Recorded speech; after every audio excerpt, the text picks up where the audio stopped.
everyone. Thanks for joining me here on Mom Squad. I'm Maureen Kyle, and this is a show where we tackle all sorts of parenting topics. Now that the kids are back to school, it also means that we are back to the juggle of fall sports. Every year, my friends and I debate, do I sign my kid up for this again? And then there are the pressures of joining travel and club sports, and the question, is this right for my kid or our family? Today, I talk with sports psychologist Dr. Sam Maniar. He works with athletes and families and has some really great advice about how to know when your kid is ready to drop a sport, how to motivate them if they want to stay in, and what to do about club sports teams. Now that we are in fall sports and parents are watching their kids from the sidelines, how can a parent tell when a kid is getting burned out or frustrated? There's like that fine line is, are they done with this sport? Or are they getting frustrated if you're starting to see that lack of enthusiasm? Yeah, so I mean, I think that's one of the things you do see is a lack of enthusiasm, lack of effort, negative attitude, maybe some injuries continuing to creep up. Do they fight you when it's time to go to practice or games? Yeah. I think that's always a good indication that maybe it's time for a break. I don't know that they're necessarily done with it forever, but that's why I advocate for multiple sport athletes as opposed to just playing one year round. Yeah, you know, it's funny, and it's come up in my home in the last 2 weeks. My daughter will tell my husband she doesn't want to run cross country anymore, but she doesn't say it to me. And then she gets her score and she's mad about the score. You know, she wants to run faster, but she doesn't want to go to practice. So we're walking, we personally, and I know all my friends have gone through this, where you're walking that line where a kid still wants to be competitive, but they're maybe unmotivated when it comes to getting the work in. What do you say to them? How do you get them to find where they want to be in that sport? Yeah. Well, I mean, part of it is what's the most fun for them, but I think the challenge you're seeing is it's common in this generation. Some things come so easily to them that they expect to be great at everything without putting in the work. You know, for example, my kids just picked up golf, maybe played 5 or 6 times, and now they're almost as good as I am, and I've been playing for 15 years, and so that's what they expect. But, you know, I think we're doing a disservice if we don't show them the value of hard work and making progress towards your goals and seeing improvement. And so I think there's ways to tap into that competitiveness, but also show them the value of getting better and working hard. But ultimately it comes down to, are they having fun? And if they're not, life's too short. There's a lot of other things they could be doing. What's a healthy way to tap into that competitiveness? I'm a big fan of setting goals. Goals that are in their control, process-oriented goals as opposed to outcome, you know, so not tied to wins or statistics or anything like that. And then tracking that, and so, you know, seeing progress. And then, you know, practice resilience. You know, one way to look at a setback is, oh my goodness, like we lost or I played terribly. Another way to look at it is, all right, here's an opportunity for me to practice being resilient. And so those are some great ways, I think, to encourage. I don't like forcing kids to practice or do extras. I don't love bribery either. Certainly go out there and throw the ball with your kid or provide them with the equipment in the backyard, but they have to be the ones driving that as opposed to us pushing them. I feel like a lot of parents, we've all been guilty of the bribery. You know, and it kind of starts at that young age in the first soccer leagues where there are 3 or 4 and you're like, just go out there and I'll buy you get you the ice cream afterwards or the snow cone or whatever's set up. So, I mean, is there a healthy, I mean, how do you determine reward and bribery and like what's something that we shouldn't be doing, what's something that maybe we should be doing? Yeah, so stay away from the extrinsic tangible things like ice cream and money and Starbucks or whatever it might be. What ends up happening is there's something, fancy term in psychology called the over-justification effect. And if you take something that kids are already motivated to do, I mean, it's fun, right? That's the motivation. And then you overdo the rewards, the kids will actually lose their motivation. And so you'll actually do the opposite in the long run. So, you know, intrinsic things, like give them praise, recognize them, support them. But yeah, bribery to do something that is supposed to be fun. Like, who wouldn't, I mean, who wouldn't love to go out and just play sports, right? Right, right. So, there is a difference, though. I've seen it with kids. There are the kids who have the very natural ability and love it, and they're having fun. Then there are the kids that have their good days and their bad days. When your child is maybe the one who's having the bad day, is there any sort of language that you think they use? Is there any phrase or any sort of red flags? Because they're not going to come out and tell us, like, I don't feel like going to practice today because I'm having a bad day today. Like, what other language are we getting from them? Well, it probably depends on the age. You know, you're probably not getting a lot of language from teenagers, right? It's probably, you know, more subtle, or, you know, they're projecting onto you and they're throwing in fits or whatever it might be. And so, you know, a lot of times when we're upset, we're not upset about the situation we're in. It's something else, right? And sometimes as adults, we have the ability to sit back and reflect and say, oh, okay, this is why I'm upset. But kids aren't usually that sophisticated. So I think, you know, temper tantrums or screaming or slamming doors or, you know, if they're younger, you know, it just literally might be a temper tantrum. So I think try to keep that dialogue open with your kids. Observe them. Are they laughing, having fun? Or, you know, I think try to encourage them to play sports with their friends. That's a big part. They want to be with their friends, and, you know, which is why I think that whole club sport thing, when you start to move into that, and now you're not necessarily playing with kids that they go to school with. Now it's a broader radius, you know, of kids, and that makes it a little bit more challenging. We can go on and on about club sports, so let's delve into that, because that is one of the biggest topics that comes up, especially during sign-up and practice times. And you know, I feel like we've gone through the first wave of do they try out for a club. Now we're going to get into the tryouts for a club over the winter and spring sports. First things first. How much of it? We're going to turn the psychology back on the parents. How much of it is parents feeling the pressure to sign their kid up for club sports? Because I don't even know if my kids know that club sports exist until I tell them. Yes, very, very much. Keeping up with the Joneses. It's, well, they're doing it, and, you know, I guess I need to do that too. Or my kid's just as good as their kid, or if not better. If they're on a club sport, then mine should be too. And I think for the kids, it's about staying in hotels. That's probably the fun part, right? It's not necessarily, oh, I'm club, you know, I'm on a club sport team or anything like that. So a big driver is parents to parents, and then another big driver is just the industry itself. It's a $37 billion a year industry. So not just club sports, but all of youth sports. And so there's a lot of incentive to get kids in club sports. And there's a little psychology behind the business model too, of the clubs trying to get kids and get families sucked in.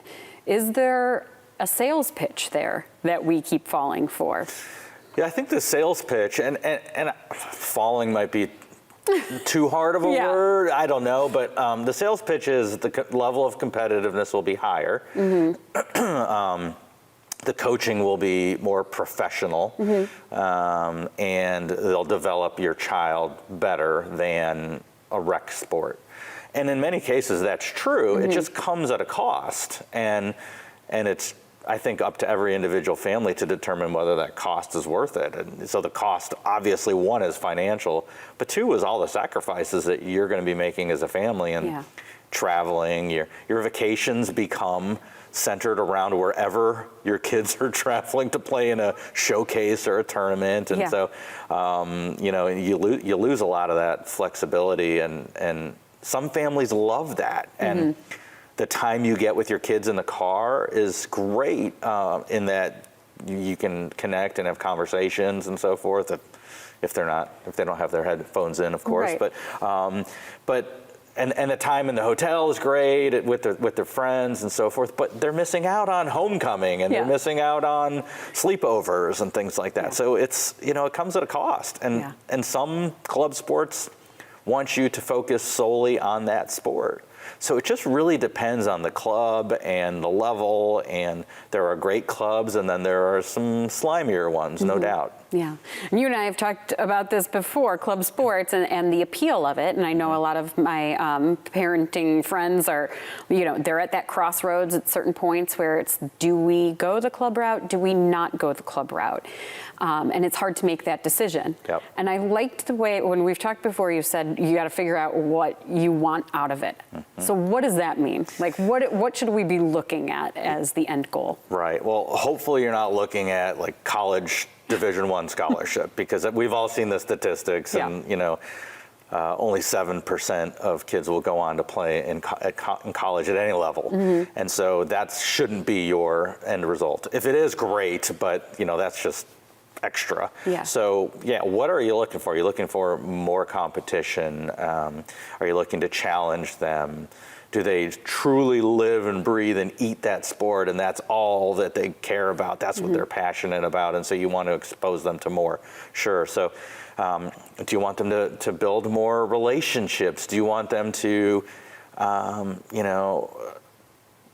develop? It just, I think it's different for everybody, but go into it with your eyes open and don't be afraid to ask questions. You're the consumer here, right? Yeah. You're the one paying the money. So can my child play another sport? What would that look like? How would they be penalized if they're playing another sport? What if we have to miss for family vacations? What's the commitment? What are the costs all in? How long is my commitment? And there are sales tactics. Some places won't let you leave without a decision after a tryout. They keep you captive, and you don't have time to even shop around. It's right. And I would never let my child play for a place like that. Yeah. You need to want to be there. And if I were the coach, I would want my kids to want to be there. So let them, I should let them go and explore other clubs and determine what's the best fit for them. That scenario happened to a friend of mine where she goes, well, I guess I'm doing club volleyball with my daughter. Right. We went to the tryout, and then they said, here's the contract, sign it, and here's your down payment. Congratulations, she made the team. She goes, I didn't know I was making the decision when I went there. So that's pretty common. That's not a scenario. It's common in certain sports, and at certain levels, yes. Yeah. What about, should we be asking about or taking a look at the environment and the culture at each club? How do you figure that out? Because I think a lot of my friends are always asking, okay, so what's that like? What are the practices like? And what are the games like? And what if I do have to miss? Right. Like, is that something we should be looking at? And how do we determine that? Absolutely, you should look at that. I would go to some games if you can. Sit in the stands, listen to the parents. What are they? How are they? Listen, if you can, get close to the coaches and hear what they're saying during the game. Talk to some of the other kids on the team. Go to a training or two and just, let your child participate, but not as a formal tryout, so to speak. Yeah. These are people you're going to be spending a lot of time with. So if nothing else, you want to make sure you feel connected with them. Yeah. You're going to be hanging out in the lobby bar, and you're going to be hanging out in dinners with them. And so you kind of want to like them, right? And then are they living vicariously through their kids and screaming and, are they the crazy, quote unquote soccer mom? That might not be, best for you. And then, and as far as the club goes, what are the things that they're promoting? Are they promoting wins and losses? Are they promoting development? Are they promoting lessons learned on the field that translate to life? Again, what are you there for? They're all promoting different things, but if they're promoting wins and losses, that tells me it's going to be a cutthroat, we're all about winning here, and that may or may not be the right environment for you. The biggest question I hear too when deciding on that club sport is, well, will they end up playing in high school? I just want them to make the team in high school. And it's so saturated now, the field of sports. There's a million different clubs in one single sport where all these kids are getting training that we never had as kids. So what are the chances my kid is going to make it on the high school team? And you work with a lot of athletes, a lot of the elite older athletes. what are the chances that if I put my kid in at a club sport at age 8, 9, 10, that they're going to end up on the high school team? So if it's a reputable club, if they're good enough to make a club team, they should absolutely be good enough to make the team in high school. Should, though, right? You know, so that's not 100%. And it just depends on how competitive that sport is at the high school. So my kids, for example, go to a school where there's, in their soccer teams, both on the boys and the girls side, there's a varsity, there's a JV-A, and there's a JV-B. Not a lot of kids are getting cut there. Now, that might mean you get put on the JV-B team and you have fewer games, because to find other high schools that have 2 JVs is challenging, right? But there are more competitive schools that maybe don't have the same resources, and they might just have a varsity or a varsity and a JV, so there is a chance. But I'd say if it's a reputable club and your kid's good enough to make that team, there's a good chance they'd make it. What happens if they don't? Well, you know, so when we look at the research on like adjustment following end of sport, one of the factors that determines how well adjusted the child or the adult would be was it in their control. So if they choose to quit, they tend to do a better job of handling the transition than if they're cut, or if it's a career-ending injury, something real devastating like that. So they're going to struggle, right? And so what do we do in that sense? I think you want to give them the opportunity to talk about it. You know, we're all going to face those types of things later on in life at some point, right? We're going to lose a job, we're going to be fired, we're going to be broken up with. And so, you know, what a great opportunity to practice that resilience and help them so that they can learn some lessons later on in life. And there's so many other opportunities now that we didn't have as kids. So, you know, if soccer didn't work out or lacrosse didn't work out, you know, are there other clubs or are there other sports that they can try? You know, there's just, I'm amazed at the things that are offered now that, you know, didn't even exist or it wasn't even on my radar when I was a kid. So that would be the healthy way to go about it. It's sort of like there's other fish in the sea. Right. Try another sport. I have a couple of friends that the stories then they tell me, they're going, you know, one ended up playing baseball in college, and he said, well, I didn't even touch a baseball bat until I was in high school. And another friend of mine played volleyball in college but didn't start until high school. And I think there's this thought process that if my kid doesn't start at age 3 like Tiger Woods, they're not going to play, you know, like the time's over for them. Physically, kids, I mean, as they develop, like, can they develop skills after, you know, we're talking like after puberty and as they're growing in high school, can they all of a sudden develop into an athlete that maybe they weren't at age 10? Absolutely. There's late bloomers all the time. So in one of my roles, I serve as a draft evaluation professional for an NFL team. And the amount of players that are in the NFL that maybe didn't start playing football until their junior year in high school or senior year in high school, you know, it would amaze you. But that's still the exception rather than the norm here. But yes, there are late bloomers, just like people grow late. You know, people grow early, people develop late, people develop their motor skills later. So. Yeah, that's the other thing. Should your kid get cut, you know, go play rec, work on something, and come try out again. You know, because you just don't know. The kids who were great early on don't always stay great as time goes on. It's kind of like the tall kid in 6th grade isn't always the tall kid come graduation. That's true. And then how much of that, my question was always like, how much of that is burnout?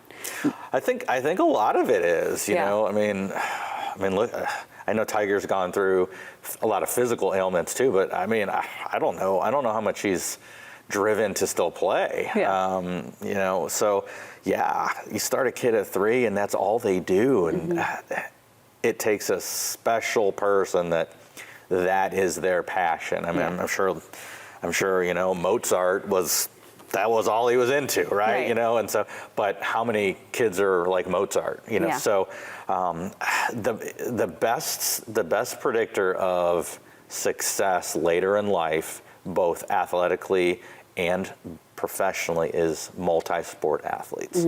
So whether you want your kid to be in the NFL or you want your kid to be a CEO, have them play multiple sports. That is the key. We cannot start to even imagine what's going on in our kids' brains, but we know what's going on in our brains, our own thoughts. How can sometimes. All right, maybe we question our motivations, but I mean, like, we're in our own heads rather than our kids. How do you think a parent can tell if this is their dream? Like, start to realize, oh wait, this is my expectation of them, maybe not their expectation, and this is where I'm feeling the pressure, or I'm feeling like, well, I got to keep up with, like you said, keep up with the Joneses, and it's not them. How do you separate that and realize that might be what's happening? Well, insight is the key, and I don't think the people that are living vicariously through their kids are probably aware of it, to be honest. So how do you recognize it is the first part. Are you the one screaming on the sideline? When you go back and listen to the video, is it your voice that you can hear all the time on the recording? Are you devastated after a loss and it ruins your day as the parent? Are you getting so nervous before the game it's though you're playing? Those are probably some warning signs that you're in it for you and not them. Do you find yourself comparing yourself to your kid to other kids and talking negatively about them? Those are probably some indicators. So I think it starts with insight, and unfortunately, I think the parents who are living through their kids don't have a lot of insight. And Sam, before I let you go, you work with, like I said, a lot of athletes. What do you think is the recipe for a well-adjusted, happy athlete? I think lots of interests, sports and other. I think balance between sports and hobbies and friends and family, challenge, and I think it's focusing on things in their control and trying to have more of a growth mindset. So how can I improve? How can I develop? I think those are some of the foundations of a healthy, well-adjusted athlete. Thanks again to Dr. Sam Maniar for that insight and advice. And we have many more back-to-school specials coming up over the next few weeks. Make sure to follow us on the Mom Squad with Maureen Kyle Facebook page. That's where we share information and also get your ideas for segments. Weigh in. Thanks for tuning in today. We'll see you right back here next time on Mom Squad.